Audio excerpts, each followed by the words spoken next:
Have you ever heard someone say, believing in God is just like believing in Santa Claus? Well, at first glance, it sounds clever.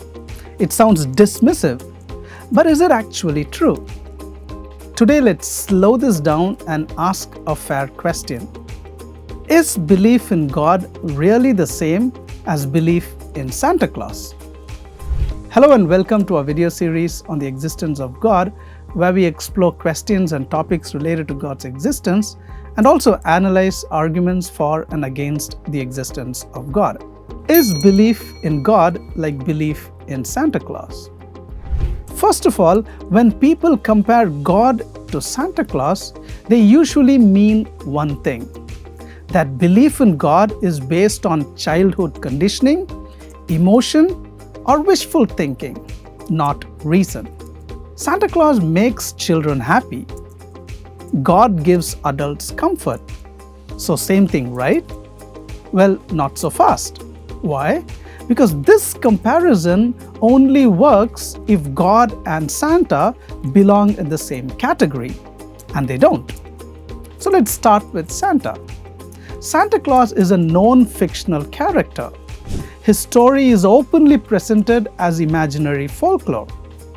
No serious adult believes Santa literally lives at the North Pole and delivers gifts worldwide in a single night. Importantly, there is no historical debate about Santa's existence, no philosophical arguments defending Santa, no adults who seriously rediscover belief in Santa later in life. Once people stop believing in Santa, they stop permanently because the story is invented. That's why disbelief in Santa is rational. God, however, is not presented as a children's story. Belief in God has been defended for thousands of years by philosophers, scientists, historians, and theologians, and across many cultures, not just one. So unlike Santa, God's non-existence has never been established. In fact, the question, does God exist, remains one of the most debated questions in human history. And here's something important. People sometimes come to believe in God as adults, after years of skepticism, study, and reflection. That never happens with Santa. Another major difference is this: belief in God is supported by serious arguments. As we have seen in this wonderful series, like the cosmological argument, which reasons from the beginning of the universe to a first cause, the moral argument, which asks where objective moral values come from, the fine-tuning argument, which points to how precisely the universe is set for life. Now, you don't have to accept these arguments, but you do have to engage with them. There are no arguments like this for Santa Claus. So when someone says God is like Santa Claus, they're actually not making an argument, they're avoiding one.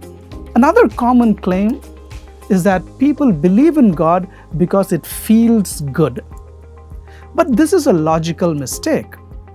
As mentioned in the previous episode, something being comforting does not make it false. Food comforts the hungry, medicine comforts the sick, love comforts the lonely. Comfort does not create reality, but it doesn't cancel it either. If God exists, it makes sense that knowing Him would bring meaning and hope. Now, another key difference to note is that if belief in God were just childish fantasy, we'd expect it to disappear with education and maturity. But history tells a different story. Many brilliant thinkers, scientists, philosophers, and scholars have believed in God after deep reflection. People outgrow Santa because he is fictional. People reject God because they disagree with arguments, not because God has been exposed as imaginary. That difference, brothers and sisters, is crucial. So at its core, comparing God to Santa is a category error. Santa is described as a physical being in the world, someone whose existence would be easy to test and disprove.